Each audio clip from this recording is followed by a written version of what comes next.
3 number question क्या कहता है बाबू, 1.2 का है। अभाज्य गुणनखंड विधि के द्वारा निम्नलिखित पूर्णांकों के एचसीएफ और एलसीएम निकालना है। अभाज्य गुणनखंड विधि का मतलब क्या होता है, उसका पहले लघुत्तम निकालिए, उसका फैक्टर तोड़िए, ठीक ना। उसके बाद से उसके हिसाब से जो है उसका लघुत्तम निकालना है और एचसीएफ। सबसे पहली बात कि जो तीनों में कॉमन हो, जैसे इसमें 3 संख्या है ना, तो जो तीनों में कॉमन होगा उसको हम लोग क्या लेंगे, एचसीएफ लेंगे। उसके अलावा जो गुणनखंड बचेगा, जो फैक्टर बचेगा, वो क्या करेंगे, तीनों में जो कॉमन होगा लघुत्तम है उसको भी लेंगे। अब बाकी जितना बचेगा उस सब के सब को गुणनफल जब हम कर देंगे तो आपका एलसीएम निकल के आ जाएगा। चलिए करते हैं पहला क्वेश्चन का जब हम हल करेंगे, पहला क्वेश्चन का जब सॉल्व करेंगे बाबू, तो देखो पहला क्वेश्चन में 12 है, 15 है और 21 है। तो 12, 15, 21, ठीक है।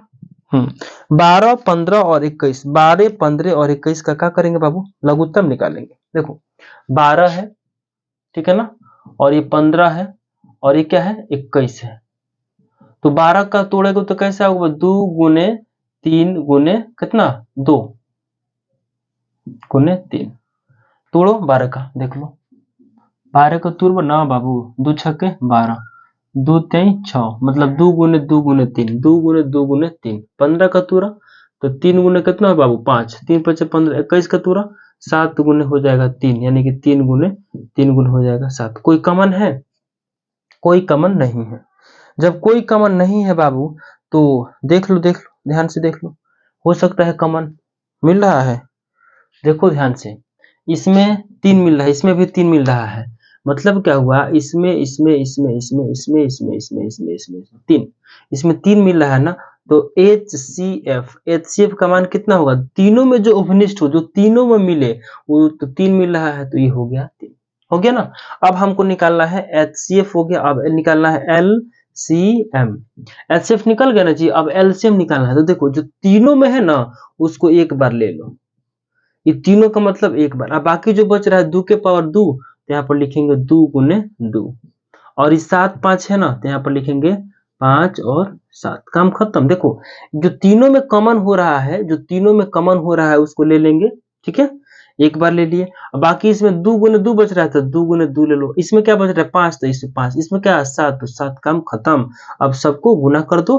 देखो 5 दूनी के 10, 10 दूनी के 20, 20 नहीं 60, 20 नहीं कितना होता है 60, और 60 में किससे गुना करेंगे 7 से, तो 7 छके 7 छके 42, 7 छके 42, एगो जीरो उतार दो, 420 इसका उत्तर आ गया, ठीक है ना। ये गुना करो, देखो कैसे, 5 दूने 10, 10 दूने 20, 20 नहीं 60, 60 में 7 से गुना करना है तो 7 छक 42, एगो जीरो उतार दो, 420 इसका उत्तर आएगा।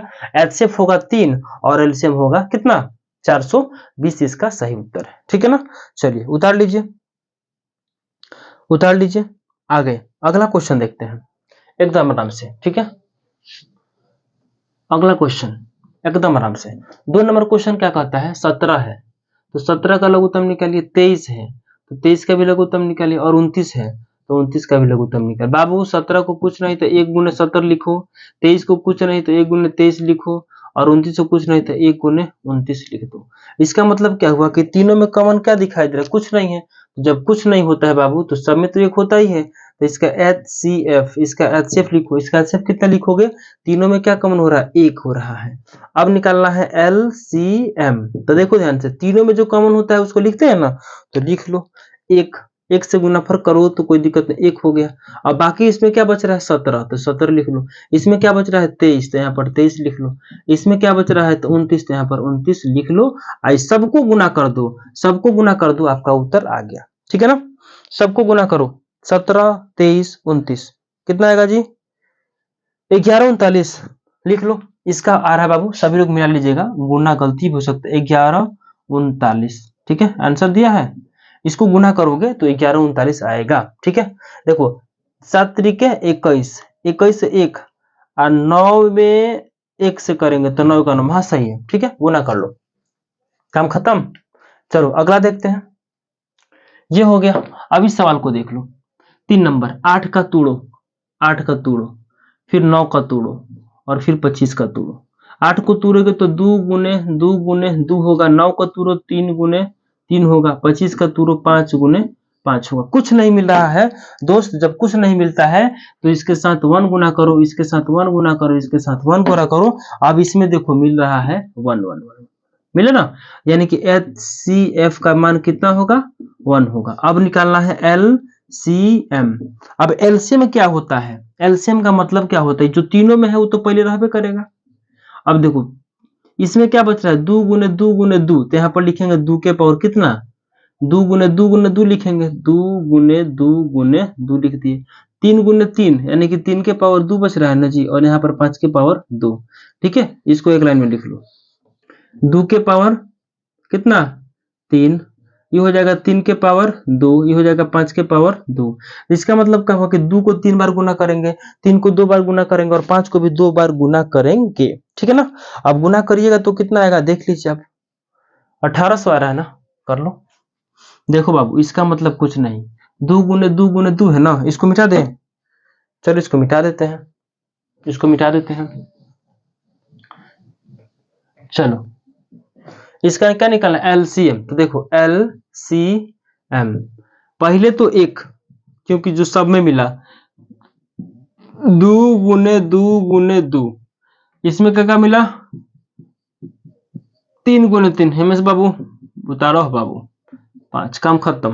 अब गुना करो, इसका गुना करोगे तो कितना आ रहा है 8 आ रहा है, इसको गुना करोगे तो 3 3 9 आ रहा है, इसका गुना करोगे तो 5 5 25 आ रहा है। काम खत्म। 8 9 72, 72 में 25 से गुना कर दो, आंसर आ गया। 72 में 25 से गुना कर दो, आंसर आ जाएगा। ठीक है, सबका गुना करोगे तो 1800 आएगा, देख लेना अपना। ठीक है, 1800 आएगा, 5 दूने के 10, आंसर आ गया। अरे 25 दूना 50, 25 दूना 50, हाथ में लगा 5।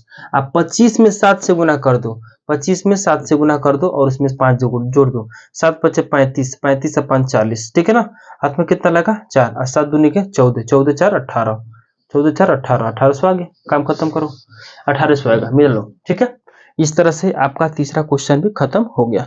अब चौथा क्वेश्चन किताब